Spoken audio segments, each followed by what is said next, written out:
Good morning, friends. I am here to share our book for the week for Tinker. So you will have hopefully seen that I posted activities for bridges, roads, and houses. And this is the book, if you choose, that I've chosen to go along with those activities. So it is Iggy Peck, Architect. Bear with me because it will be backwards with the words, but I'm gonna be reading, so don't worry. So Iggy Peck, Architect.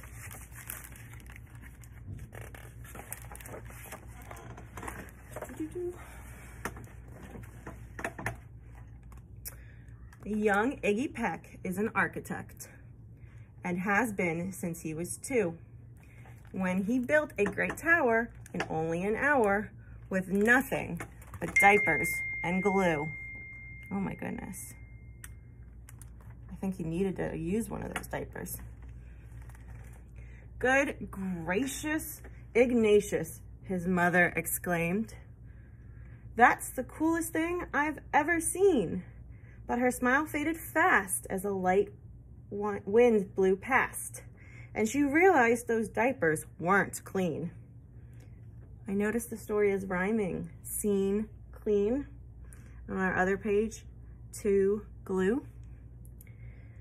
Ignatius, my son, what on earth have you done? That's disgusting and nasty. It stinks. Do you think he was trying to be gross? Or do you think he was trying to be an architect?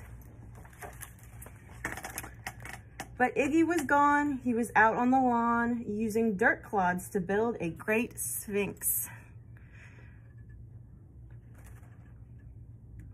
There it is. A sphinx is a giant sculpture you would see in Egypt. When Iggy was 3, his parents could see his unusual passion would stay. He built churches and chapels from peaches and apples, and temples from modeling clay. Look at all his tinkering. Those are some amazing buildings made out of some very strange objects. At dinner one night, to his father's delight, Iggy got a bright gleam in his eye, and out on the porch built the St. Louis Arch from pancakes and coconut pie. I want to eat it.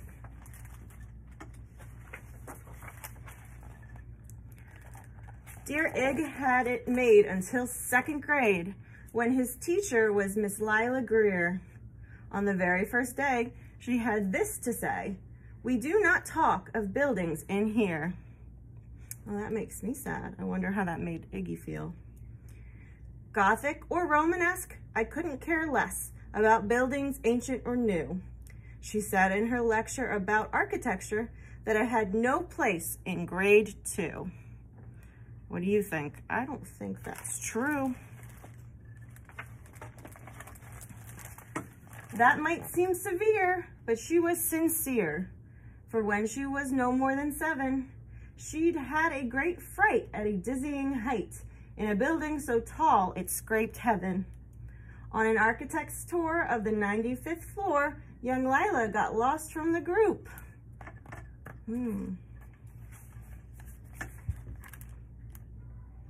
Looks like she was distracted looking out the window. We can see someone's leg disappearing. She was found 2 days later in a stuck elevator, eating cheese with a French circus troupe. After that day, it's quite safe to say, she thought all building lovers were nuts. As a teacher, she taught that, above all, one ought to avoid them. No ifs, ands, or buts. So poor Miss Lila, when she was a child, had a scary experience. We've all had scary experiences. But unfortunately, now as a grown-up, it's changing the things she's teaching, and not for the better. Maybe Iggy can help her. If you want, pause the video here and make predictions. As you might guess, it would cause Iggy stress to hear such terrible talk. but he didn't hear. He sat in the rear while building a castle of chalk. Look at that, that's awesome. You, Iggy Peck, your desk is a wreck. Tear down that castle right now. You will not build in here, is that perfectly clear? Do you need to see Principal How? Oof, he's gotten into a bit of trouble. Oh, how's he look now?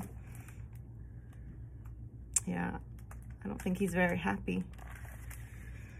No, ma'am, Iggy said. He lowered his head and his heart sank down to the floor. With no chance to build, his interest was killed. Now second grade was a bore. So look, his teacher took all his love out of second grade. After 12 long days that passed in a haze of reading, writing, and arithmetic, Miss Greer took the class to Blue River Pass for a hike and an old-fashioned picnic. So we see she looks very happy at the front, but look, there's Iggy all the way in the back. How does he look?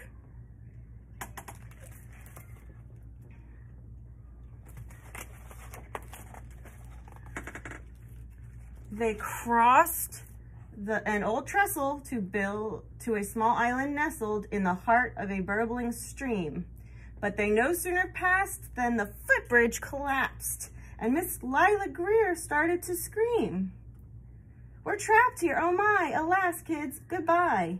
Her eyeballs rolled back in her head. She dropped to the ground with a vague groaning sound. Luckily, fainted, not dead. One of our 3 activities is on bridges and what makes them strong. Remember this story when you do it and think about how this bridge could have been better.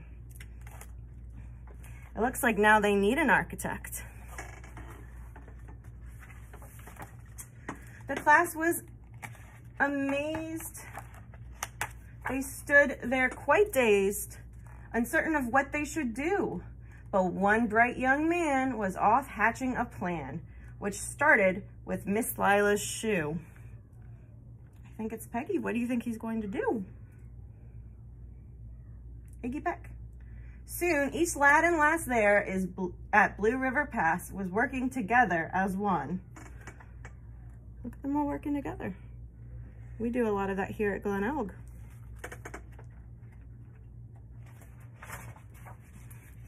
And when she came to, Miss Lila Greer knew that something quite brave had been done. She looked in the air and saw hanging there a structure with cables and braces. And on the far side, beaming with pride, were 17 smiling young faces. Again, friends, look at this bridge. Remember it, and let's figure out what kind of bridge it is when you do the activity. Boots, trees, roots, and strings, fruit roll-ups, and things, some of which one should not mention, were stretched ridge to ridge in a glorious bridge, dangling from shoestring suspension. So remember that word, suspension. Mr. Iggy Peck looks very proud of himself.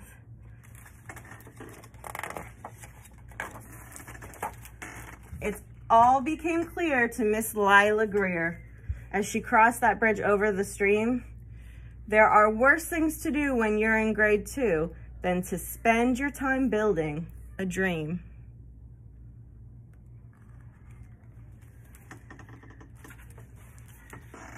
Now every week at Blue River Creek Elementary in 2nd grade, all the school kids can hear, along with Miss Greer, how the world's greatest buildings were made. The weekly guest speaker in t-shirt and sneakers talks of buildings from Rome to Quebec. Of course, he's the guy who builds towers from pie, that brilliant young man, Iggy Peck. Look at him go. The end. All right, friends, feel free to discuss together what you thought of the story. I'll see you soon.